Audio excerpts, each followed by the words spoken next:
I just feel comfortable kind of standing behind a barbell like this. So I'm gonna, first of all, guys, you know, good morning, good afternoon. We've already worked with you guys this morning. It was fantastic. Thanks for having us here, Francis. Like Francis just mentioned, it's really, really important that you guys go home with some takeaway points. So don't leave here today. Don't leave one of the breakout sessions unless you've got something. Okay. My name's Paulie. I think you guys already know that because you can read. And we pretty much know everybody. Everybody knows us. And the reason why I'm starting out here is I'm the attention monster and I have the huge mouth. And I'm just introducing Sarah here. So she's going to present to you guys today a little bit about her personal philosophies, her personal methods, you know, mental aspect. Something that that probably not a lot of you guys know about Sarah was Sarah kind of got off to a fast start with lifting. It took well for her and she did pretty well.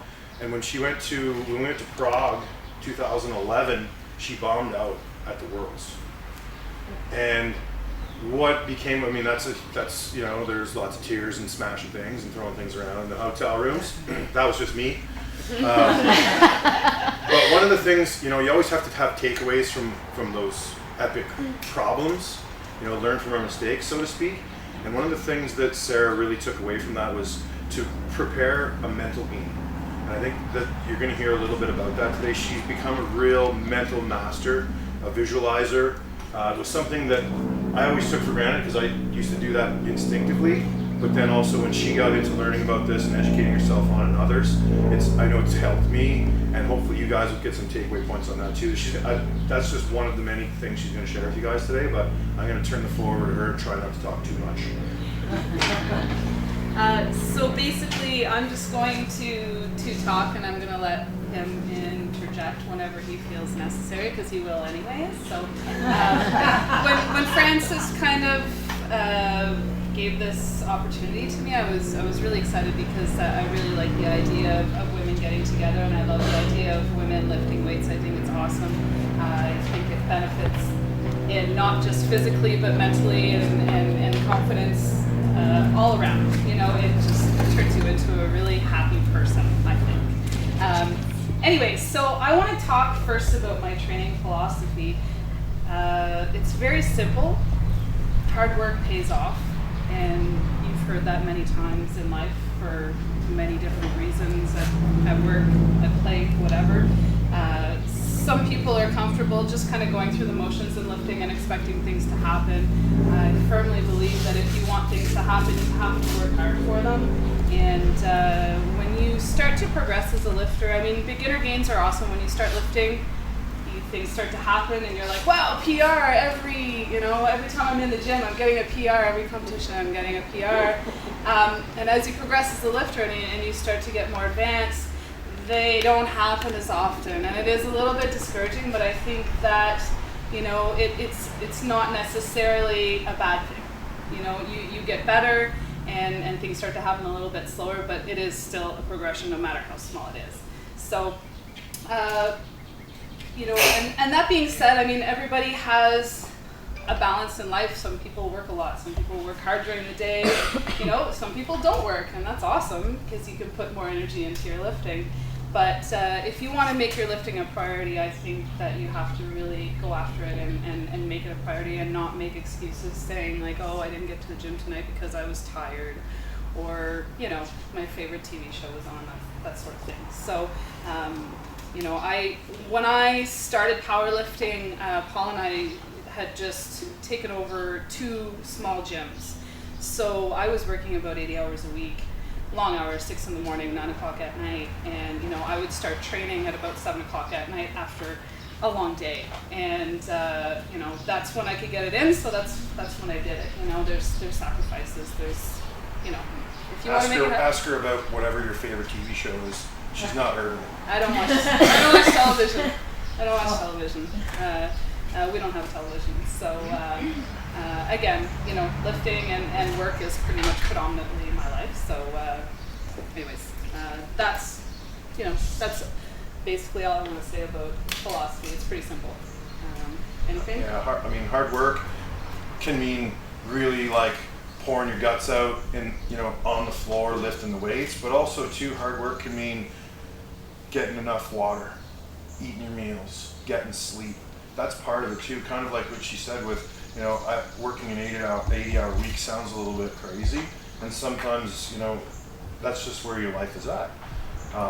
Other things like, who knows what's going on with family and friends, and all those things take a little bit away. So whenever that's going on, you have to take a look at what's important, how can I prioritize this, and if you really love lifting and you want to be a competitive lifter, and I know maybe that's not always the case with everyone sitting here, but if you want to be a competitive lifter and you want to improve, lifting has to come above Game of Thrones. It has to come above playing Candy Crush Saga.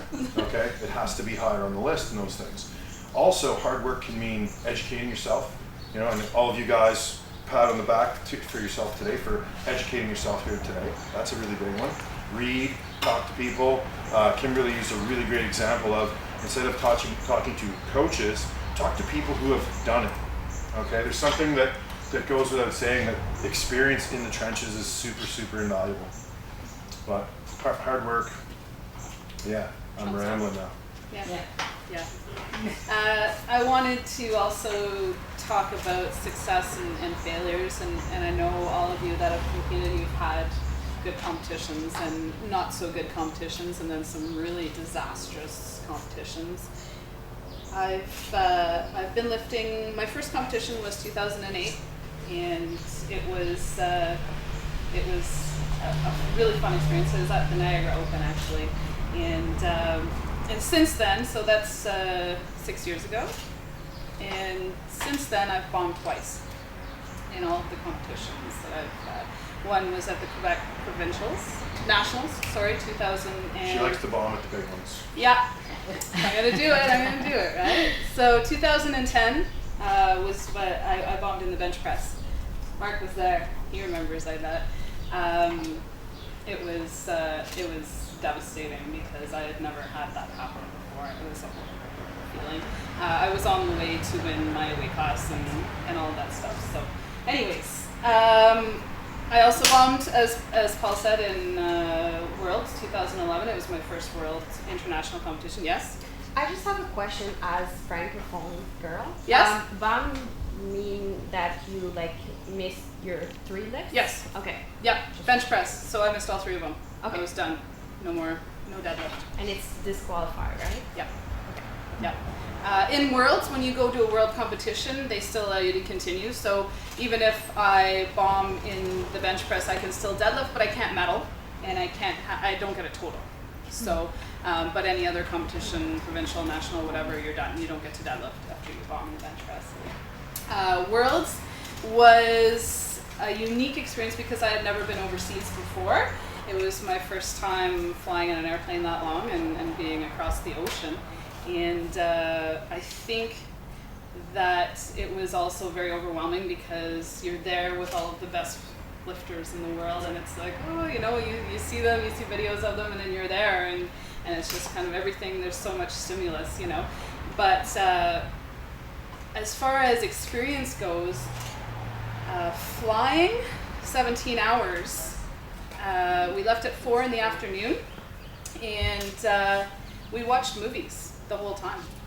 And all of a sudden there was a notification that said we will be landing in Germany, and I said, holy shit, I haven't slept. I just flew across the ocean without sleeping. It's the next day. So we landed in Prague at 7 or something in the morning, and then we had to wait for the bus to take us to the airport. By the time we got to the airport, it wasn't until late morning, and I hadn't slept.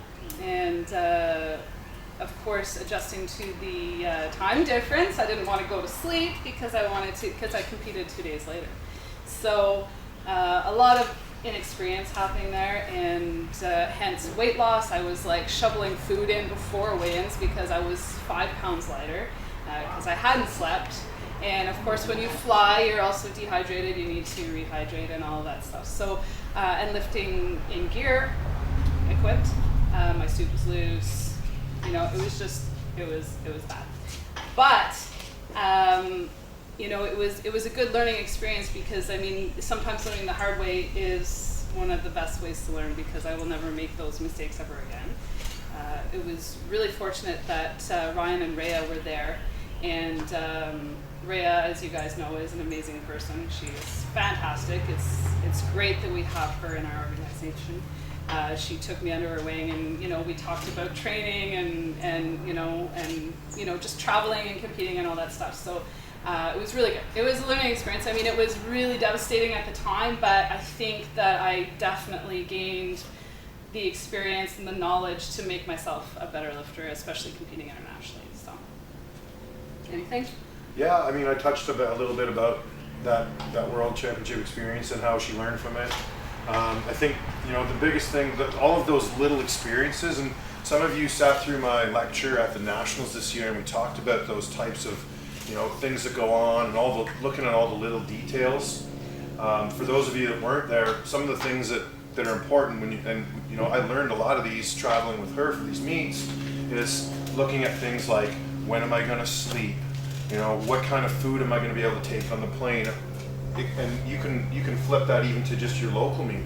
Am I staying in a hotel room? Is there going to be a kids hockey team banging on the walls all night? Just check. I mean, there's a lot of things that are out of our control, but as long as we have some sort of idea of where we're going with it, it really can make a big difference in how you're able to perform as an athlete on game day. Things like making sure you've packed food. You can't pack your cooler and take it on the plane to Germany. So there has to be some, a little bit of research done. Where can I find a grocery store? How am I, are you cutting weight? Are you not cutting weight? All of these things kind of come into play.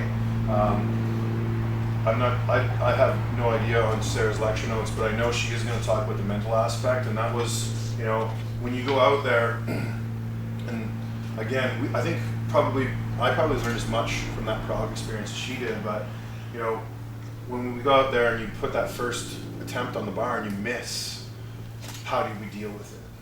And she's going to get into those sorts of things. Something that I usually have a meltdown nowadays if she doesn't go 9 for 9. It's my personal goal to always have our lifters, especially her, lift 9 for 9 after some bomb outs. That's something, if you guys want to catch me later, we can talk about over lunch or something, about some strategies about attempt selections and things like that. But I'm going to pass this back to you for your next point. Yep. I wanted to just talk about, I talked about my training and success, failures, whatnot. So now I want to talk about the things that I learned. And I think, growing up in high school and all that stuff, I was big into sports. I was, I played rugby, hockey, all that stuff, and that's what I like to do. And as you get older and you have those other commitments, you can't play sports as often as you would like. So powerlifting kind of fit into my 80-hour work week. I could fit it in where I could do it, and it turned into that competitiveness that I missed from playing sports. So it definitely taught me discipline, because I had to make sure to get into my training and get it all in so that I could get better. The feeling of lifting is empowering. We all know this. That's why we do it. We love it, right? That's, you lift that big deadlift at the end of a meet, and you're flying high all day, right?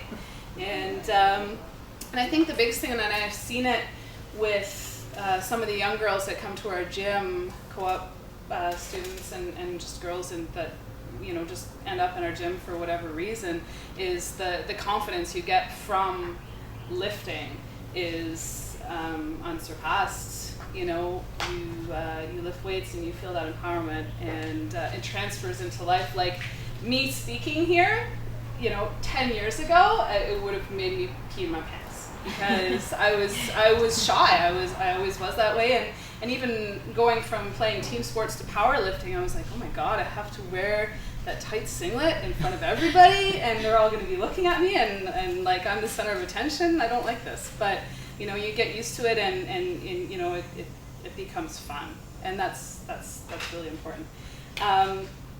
But one thing too with powerlifting, and I talked about it earlier about beginner gains and then, you know, turning into an advanced lifter and your progression doesn't increase as fast as you would like, you know, and I was talking about it with Jessica earlier too. It's like powerlifting, there's no rush, you know, it's more of a marathon than it is a sprint.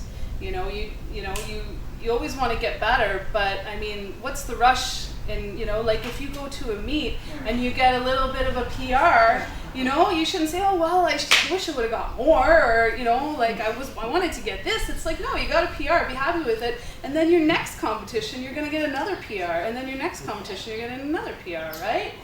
It's not like all of a sudden you're just going to get your PRs and then you're done. Then what? Then what are you going to do, right? So,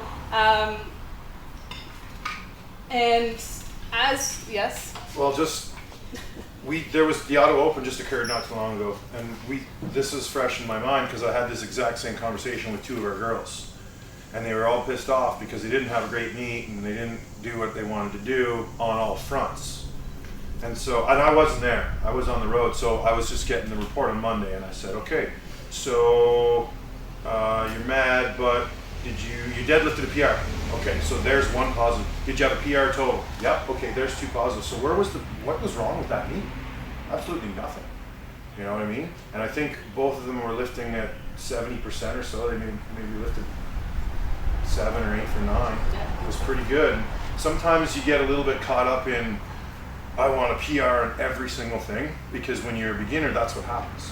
You know, you get like osmosis strength when you're a beginner. It just comes from everywhere. And one of the examples that I always use with our girls too is when they get upset because, oh, you know, we had a gym meet and I only got a 5-pound PR on my deadlift. And I look at them and I say, hey, ask me how much I put in my deadlift in the last 12 months. 0. Right? And that's not by design. It's just because it's like it gets really, really hard. If I get a 5-pound increase in my lifts over a 12-month period, I'm super happy. You know, you have to look at the little victories, the better you get. You know, there's always going to be some freaks out there that it just seems like, and we talk about Rhea, she's one of them. It's like, what the hell? She gets PRs every time, but I'm not Rhea Stin. I have to work really, really hard, and probably, you know, Sarah does, and most of you do too. And that's what's fun about it, the journey.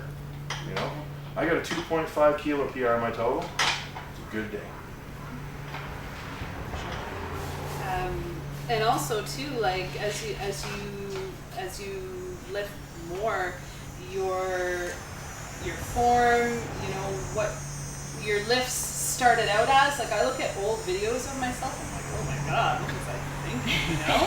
And now you look at videos and you compare, and you're like, wow, I've learned so much over the course of 2 years. You know, I'm a totally different lifter than I was 2 years ago, because that technical mastery, it takes that long, and you know, and the better you get, you know, the better your form and everything starts coming together. You know, it's definitely a journey. So okay, number 2, that was the first thing. So jump in with questions anytime. Yeah. I see like questions on everybody's lips. Don't hold them back. Yeah.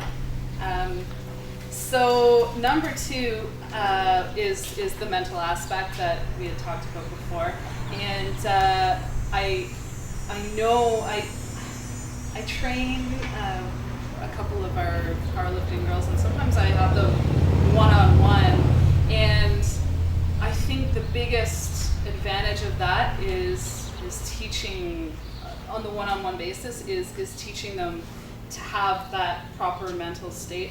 I mean, in competition, obviously, it's very important, but also in training, it's important too, because your training is when you're building that foundation for competition, right? So, you know, you have to be in the right mental state when you're training to reap the benefits in competition, right? So if you go into a training session and you're like, oh, I feel tired, this isn't gonna go well, squats are gonna suck today, you know? And if you're thinking that, then that's what's gonna happen. But if you go into your training session and you think, hey, I'm gonna squat tonight, it's gonna be awesome, you know, I can't wait to squat tonight, right? You know, that's you're gonna set the tone. And something else that perpetuates itself is you practice like you play. So if you're a weenie in training all the time and crying and pouting, it's a lot harder to, you know what I mean? Like when we were squatting, you guys heard me say that if you do 20 crappy bodyweight squats and you're warming up, that's 20 practice reps for what you do when you get in the rack. So if every time you go in the gym to train, you're whining and pouting and negative, how do you think you're going to do it? And like, the meet's really just the extension of your workout for the most part. It's just where you test or you put forth your best foot. So everything you do in that platform and the training room should be reflective of what you want to do. I think that mental game is probably the biggest part of especially competing, because you put in all the work in your training, and then you get to competition day, and I've seen it with a couple of the girls that we coach, and they just you can see they're nervous and they're not having fun because they're so stressed out about their lifts and what they're going to do, and oh my gosh, I'm going to miss my bench isn't going well, my warm-ups felt horrible, and it's like you're feeding yourself with negative energy, and that's not going to help your competition, right? If your mind is thinking negative thoughts, then your body is not going to perform at its best ability, right? Confidence in yourself and in your lifts is the best thing you can go into a competition with, because you have to be confident that you're going to make your lifts. Like, before competition, I visualize all 9 of my lifts, even my opener. And I think that's really important, because by visualizing, you're convincing yourself that you've already done it. So it's not a big deal. You go up to that platform and it's like you're just in robot mode. You just get up there and you perform your lift, and it's like, yeah, I do this all the time. I'm a professional, right? So I know too that women are super hard on themselves. I know this because I am one. And it is hard not to be hard on yourself, and there's times to be hard on yourself, but I think that positive thinking is super important. It also gives off good energy to the people around you, I think. Exactly. Yeah. If you have somebody negative around, people kind of suck. Exactly. They bring you down. Out. And in a training group especially, like if you're training with a bunch of people and you've got somebody and they're always like, and you just like, it's contagious, right? You need to be hard on yourself in a constructive manner, and definitely positive in a group. Like I've had girls that basically I just told them they weren't welcome in our crew anymore because the speech went something like, you guys make this the worst hour of my day, right? Because it affects the coach too. Yeah. If you guys come in and you're pouty, I'm like, oh man, I'm not looking forward to this hour. And like when Francis gave that opening speech, it was very like empowering, and I just felt like I don't even need another coffee, right? Absolutely, and it's a real thing. It's a real thing, and if you come in there and it's good times, high fives, drone weights, everything flows a lot better. It's grease on the wheels. I listen to you and I recognize me a lot in you, because I'm doing the same. When I'm going to a meet to visualize, I'm watching videos from me and a good session, and I'm saying to myself, in the platform, I want to feel like I felt in this training. Yep. And to change my mind, when I'm at the venue, I get away from people's stress. I got to cut 5 pounds. I got to go to I just stay in the room and listen humoristic show, record and laugh. So everything stress go out of it. So. What she said is massive. Okay, don't sit beside the person that's complaining about cutting weight and all of that other bullshit. Go somewhere else. Put your headphones on. That's a huge thing for sure. Absolutely. Now. Headphones are fantastic for that, but even just moving away from them. Like when I compete, we usually have a tent like this for the athletes. This is where we come back between events, and I do not sit beside the guys that complain about everything, because it seeps into you. For sure, that was a fantastic point. Yeah. And I find visualizing too, and you probably agree, Jess, like when you watch yourself, competing and you're having that awesome day, you think, I put in all this work, it's all going to come together on the platform. And I know sometimes you have bad training cycles, you got a sore elbow, or your knees are bothering you, or something, there's always something, right? But if you just think of it as a whole, and you think all of that work that you've put in, there's no way that competition day shouldn't be awesome, right? If you're honest with yourself and you put in all that work, then it's going to pay off on the platform. There's no way it can. And if you haven't put in the work, expect to get out what you put in. If you were watching too much TV, I mean, I use that as an example because that's one that you can't call back on me because we don't have television. But you know, insert any vice you want. You know, we coach a lot of hockey players for the summer, and I give them a lecture going. They're all 20 years old, so it's like it's really hard to say, guys, you know, stay in all weekend. And I stole this from Jordan. It's the 3 V's. They have the 3 vices. Yeah. Okay, and this, keep in mind, I'm talking 20-year-old boys here, so sorry, ladies, but the 3 B's are burgers, representing eating poorly, booze, and booty, chasing girls all night, staying out late, basically. And so what we tell the kids is they can only have one of the 3. Oh. You can get away with one of the 3. And the first thing you say is, well, they all go together, right? They all go hand in hand. I go out, have some burgers, drill some beers, chase the boys around all night. You don't have to chase boys all night.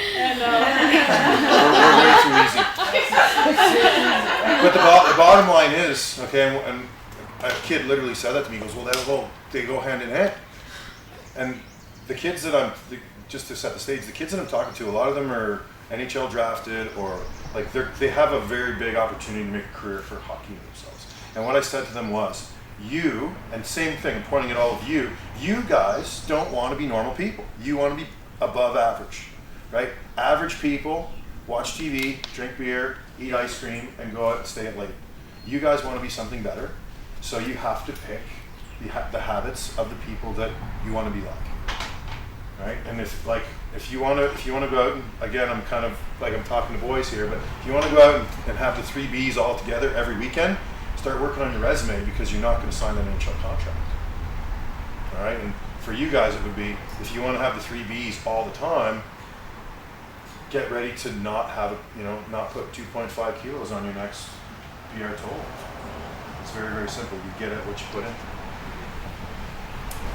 Last. The question, sir, on the mental state. I like how you frame this piece, mental state. Okay, so it's really giving context to the entire meet or the training session, and the points are all valid. Take us through, if you can, the mental component when you break down the lift, like the single lift, the single rep, or the single set. Because I think we've all I've experienced this where I've done a set and it's darn perfect, right? And you come out of it and it's almost indescribable. Have you had that experience before where it's been so perfect, you've hit a weight maybe that you've never hit before, you know that everything technical about it was as it was supposed to be, and there is a mental state to that, and it's hard to replicate. What do you do? Well, like I was saying before, the way you train is going to reflect how you lift in a competition, and we talked about it with you girls with the squat, and the setup is always the same, right? So, every time that I squat, whether it's for sets of 4, whether it's for singles, whether it's, whatever it is, it's always the same. And so whenever I go to the platform, nothing changes. And I almost find that, because you do everything the same, it's just habit, you just do it. And like I said, that robotic stage, like sometimes I don't even know who's judging me. I don't pay attention to anything. I'm totally in the zone. Like, somebody asked me who was the side judge on that. I was like, I have no fucking idea. In a lot of sports psychology books, it's referred to as being in the zone or being on autopilot, and that's exactly what it is. You've put enough repetition and practice in, and when it happens, you're allowing your subconscious mind is a much better pilot than your conscious mind is, and that's why who was judging? I don't remember who was sitting in the chair. I don't remember. Can I add something? Mm-hmm. So your set, what you're doing now sets you up for the next set. Mm-hmm. You reset that. This one feels heavy, that's the next one. Mm-hmm. So what's on the bar is not what's on the bar, it's actually what's on the next set. So it's always right. It's always right. So this set sets up for the next set. So it's warm-ups or workouts or lifting, the platform is the same thing. Did you you guys hear that? Good one. It's always light, it's always right. That's nice. Yeah, because your attitude is going to reflect how that weight feels, right? I mean, there's obviously, you're dehydrated or, whatever, you didn't sleep, things are going to feel a little bit differently. But if your mind tells you that that bar feels light on your back, then that's what it's going to feel like, right? Because your body follows, like, if you don't let your mind get in the way, then your body is going to do the work because it's done it so many times it knows what to do, but your mind is going to slow it down and it's going to convince it maybe otherwise that you can't lift that bar because it does feel heavy, right? So Jessica talked about watching videos of herself. I do that as well. It's really good. Everybody's phone takes a great video now. Try to video as many of your serious sets as possible, because when you have that in the zone moment, especially if it's in training, how do you remember it?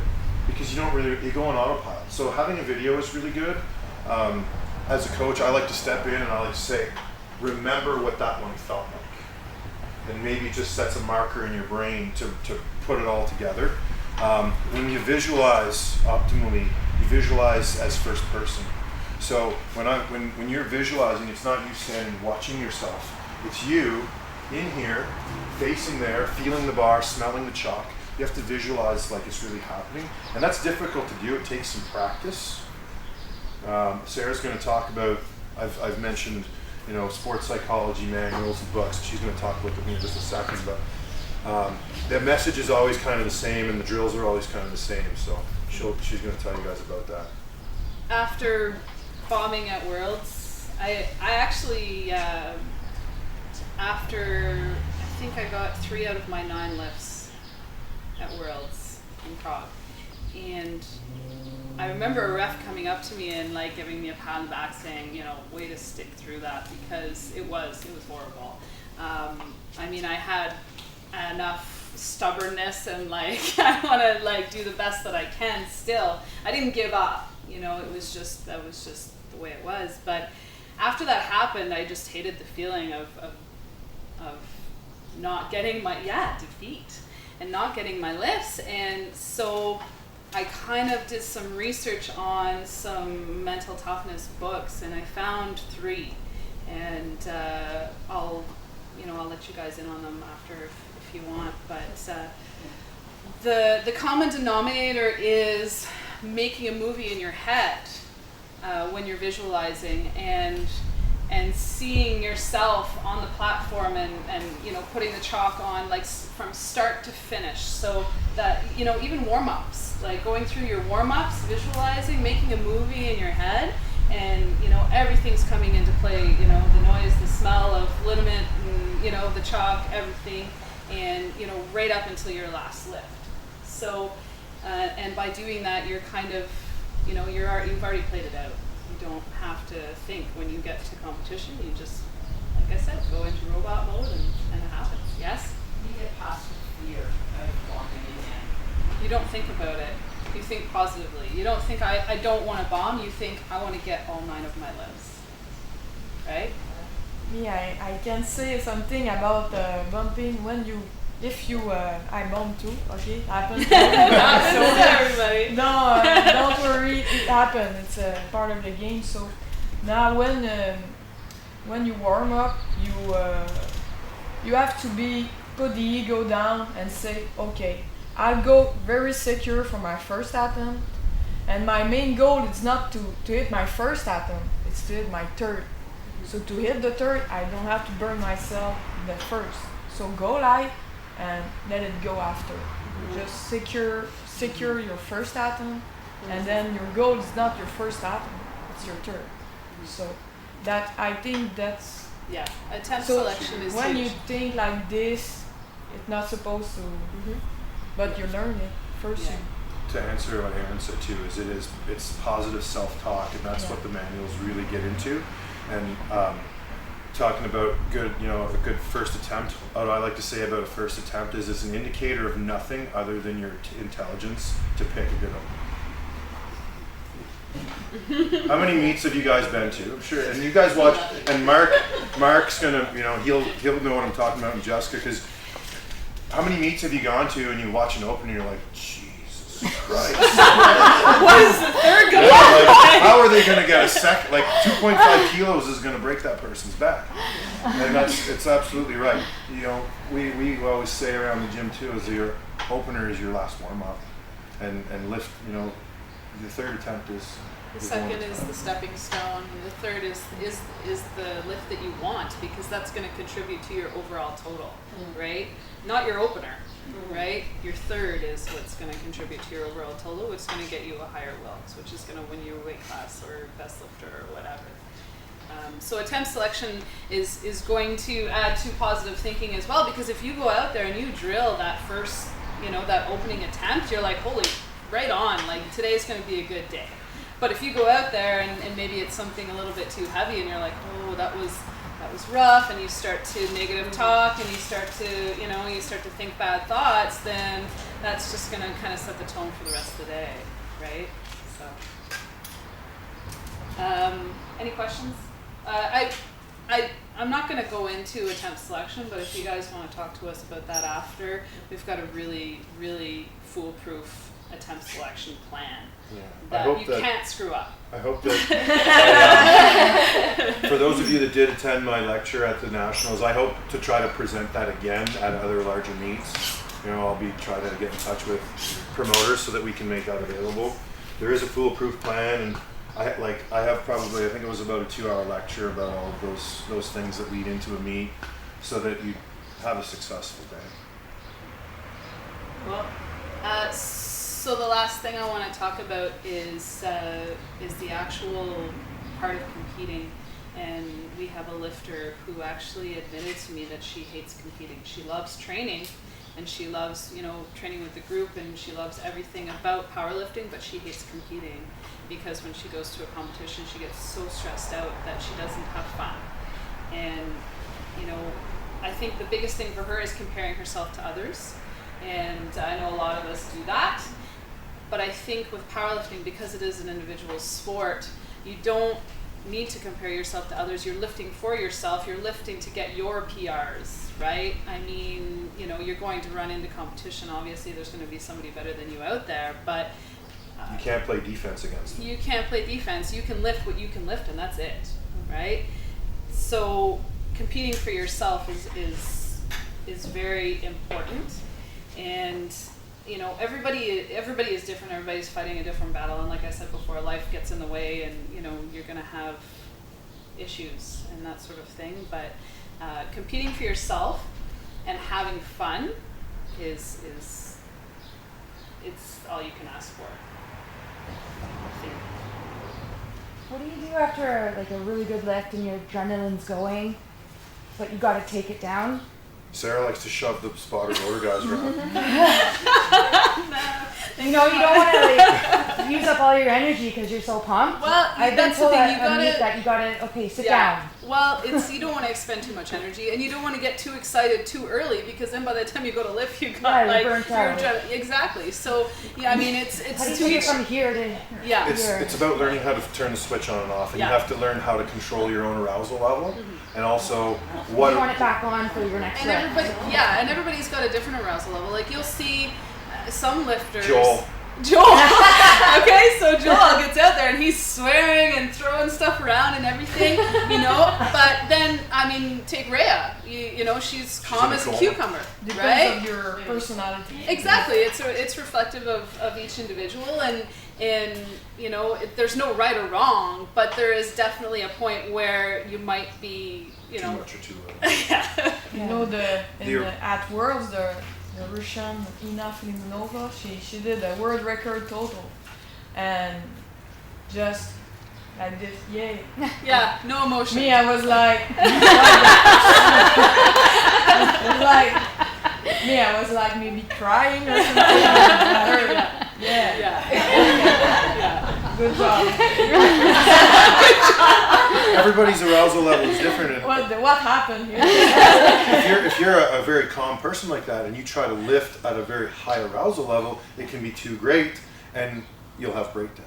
But at the same time, if you're in a coma, it's not enough to perform well either, right? We need to have a certain amount of that fight or flight going on in the system, and you need to experiment with what works best for you. You know, Sarah and I are very different. She's pretty calm. There's a little bit there, depending on what the lift is too. You know, bench press obviously very technical, especially if it's in equipment.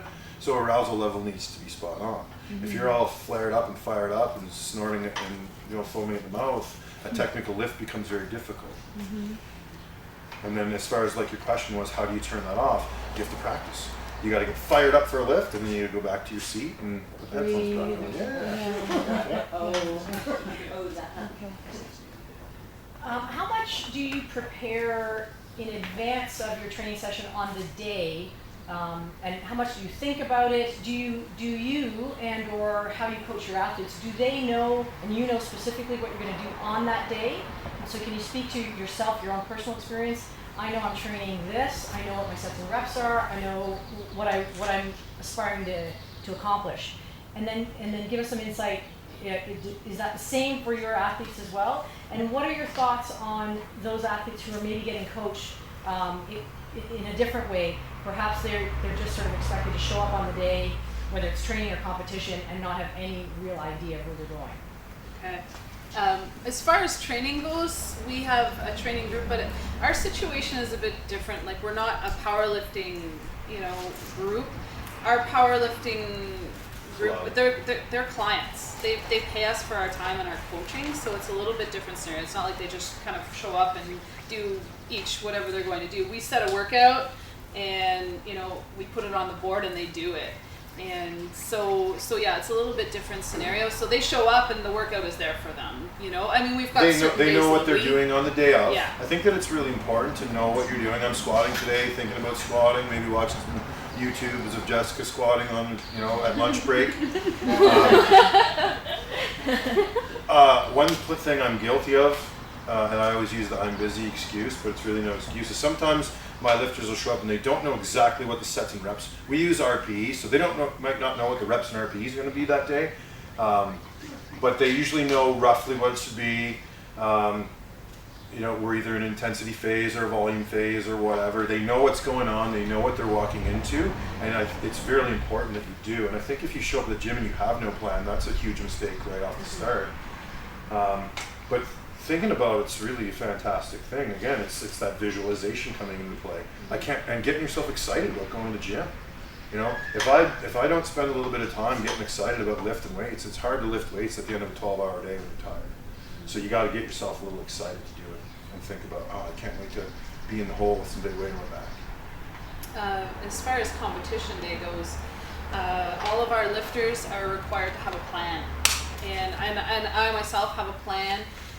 With attempt selection, I have my warm-ups written down. I have all of my attempt selections written down. I don't go with a plan B. I usually just have a plan A. I find that's what works best for me. You know, if something happens, I hurt myself or something, you know, obviously there's room for change, but I go into a competition knowing exactly what I'm going to be lifting, and that works for me because I have, you know, I've visualized and I know what I'm going to be doing. Our lifters, we have them do the same thing. We have them do a plan B though, because they're still very beginners, so things do come up, or maybe they have not you know, picked the proper attempt selection. But overall, like when we go to a competition, we're the last word. We're like, you know, okay, here's your plan A, here's your plan B.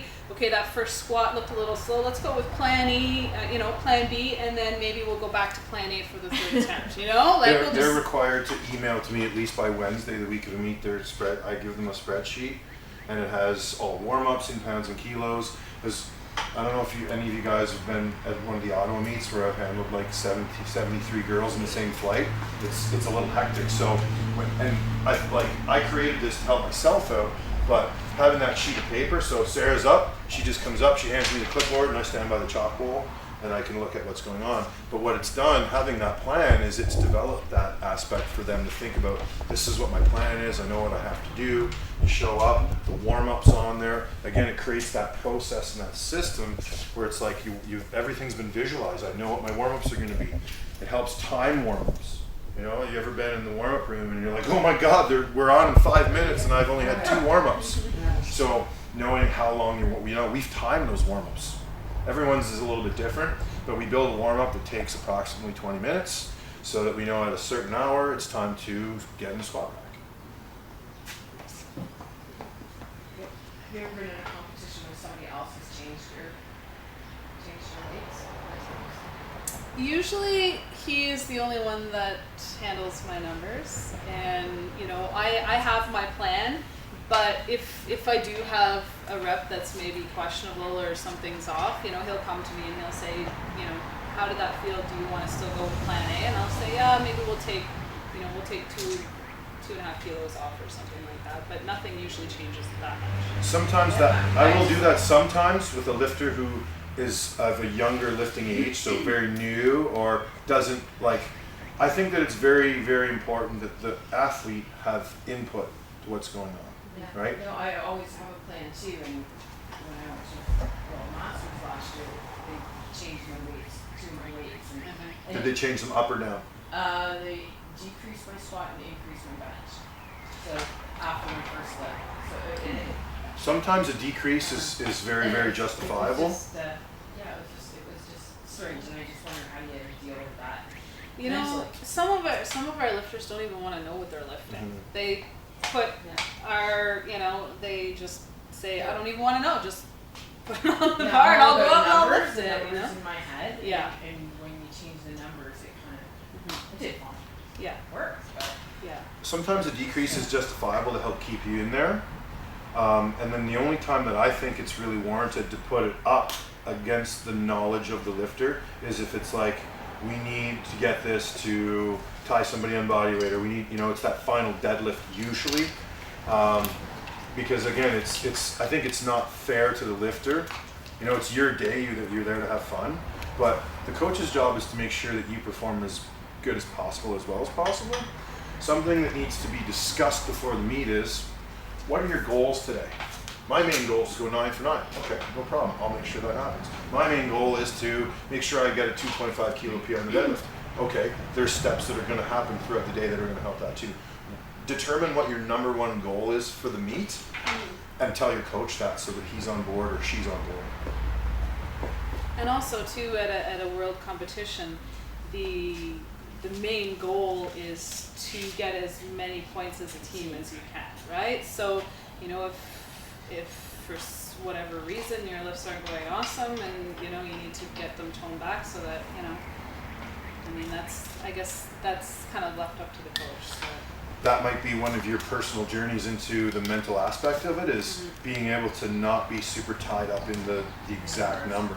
You know, having a plan B or a plan C sometimes isn't, you know, just as important. I think that's a transition from like a beginner or intermediate lifter to an advanced lifter. It's like the advanced lifter, I don't care, because it's going to move the same anyways, right? And I'm not saying you're a beginner or an intermediate lifter, but getting hung up on what's on the bar is a surefire recipe to forget about what you're supposed to be doing. It's lifting and everything. Right? Definitely. And the first one shouldn't look any different than the third one, honestly. Right? In fact, the third one should probably look better than the first one. Just not.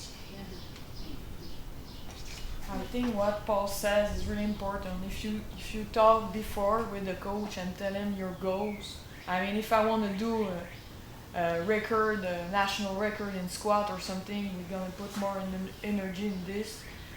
But if you're at World and they pick your item, if you explain what your goal, I think the plan's gonna be different. If you want to do big bench, don't burn yourself squatting. You know. And too, like, talking about it with your coach makes it a reality too. You say it out loud, like, I want to get a national record squat. You know, you say it out loud to somebody, you're a little bit more accountable too, you know, and if you're confident saying it, then, you know, that's only going to benefit you, right?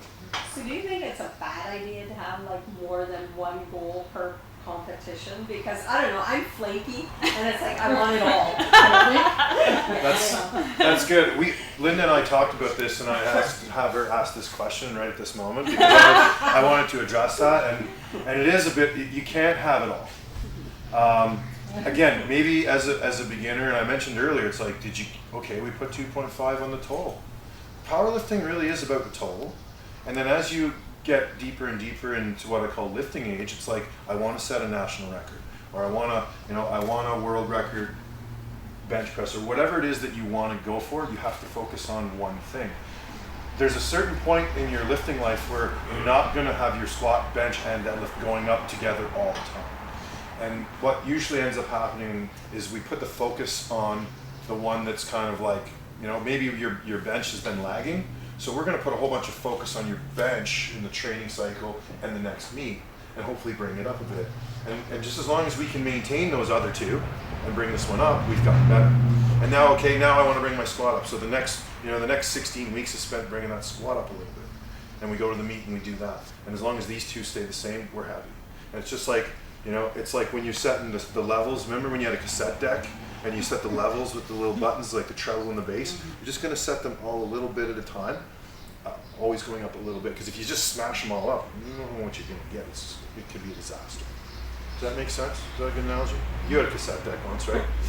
I'm not old, yes. But it's interesting to have another point of view when you're a coach. When you're athlete, I'm like you. I want to like push everything and have everything. But when somebody outside is more realistic, down to earth, and okay, now what is your main goal? And then we work on this. So it's more. Are most people's goals here to break records? Personal records, world records. National, provincial. I think they should become that at some point. Like in my weight class, they're so far out of reach in my eyes.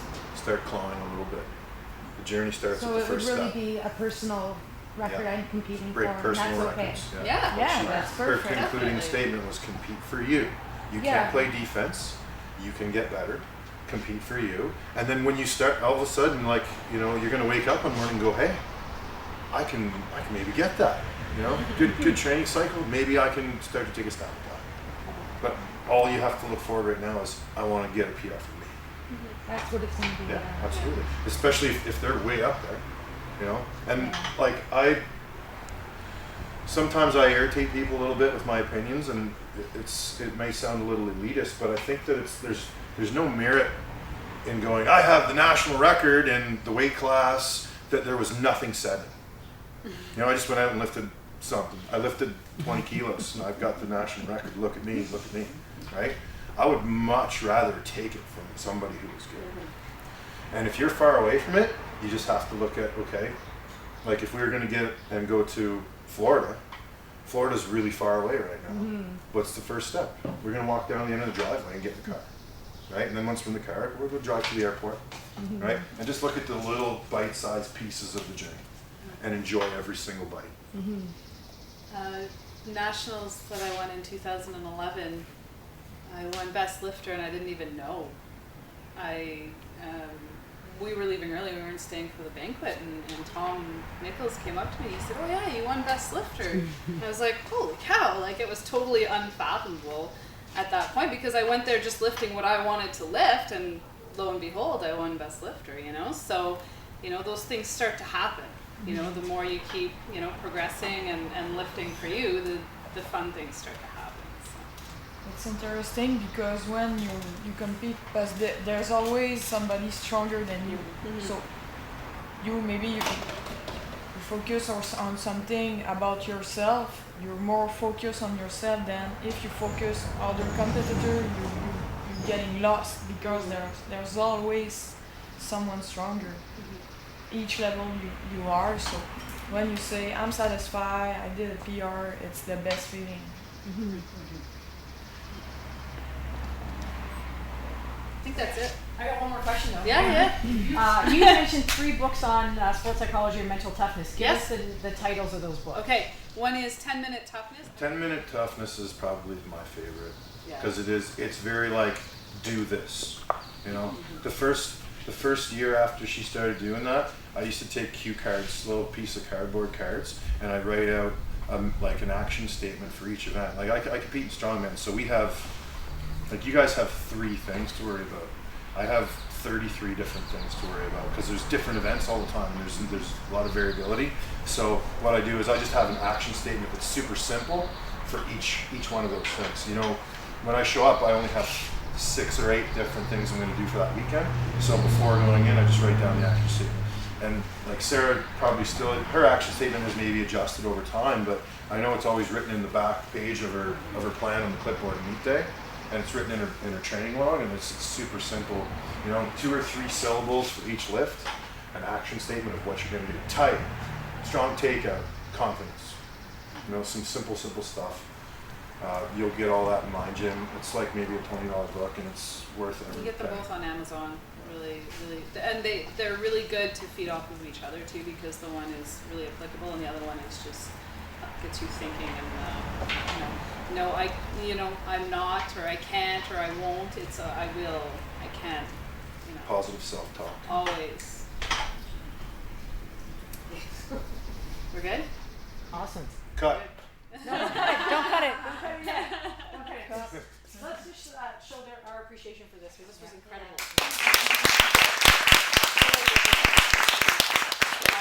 You guys work well together. You should consider collaborating more often. No. It was really hard for me to keep my mouth shut sometimes. No, that's good. So let's do this too, because this tends to help us retain some information. And we did this earlier. Like take-home points. Just I'm looking for 5 of them. So just yell them out. Positivity. Be positive. Be positive. Okay, that positive self-talk. That's 1. Go for one goal at a time. Okay, one at a time. Be confident.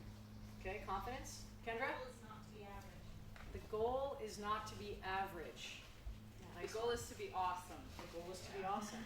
Okay, and lastly, anything else, Erin? The 3 B's. What were those again? Just pick one.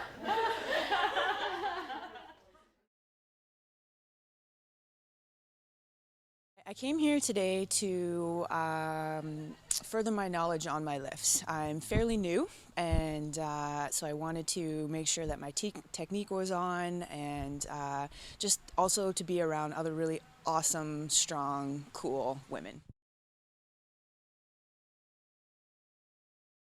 So I got some really great pointers on my squat, so now I'll be able to go home and practice with better foot positioning and just, stronger grip.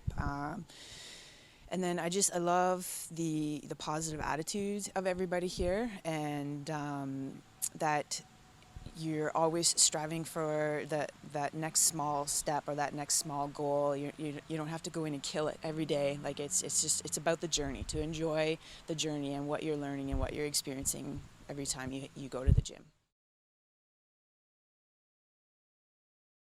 It is awesome, and I think because I'm so new as well that I didn't really know what I was coming into on my drive here as well. And then so when you're actually in the presence of these people and they're just so down to earth and humble, and they want to help, and they don't make you feel stupid or they are just super supportive, and just to be able to be face to face and talk with people who have so much knowledge and so experienced, and it makes you excited and makes you want to run right home and get into the gym again, and to keep practicing and keep getting better, and also to support other people who are doing it, because it makes it feel like it's a really great community as well. I would say that lifting in general is, I can't even say enough good things about it. Like it has just, even though I'm fairly new to powerlifting, I've been in the gym for a long time trying to find my way and do my own things. And I've come such a long way in my confidence, in my physical abilities, in my health, and it's just, working out and lifting weights is just so integral, I think, to living a healthy life, and it just leads to so many other positive things in life, and it's done wonders for me.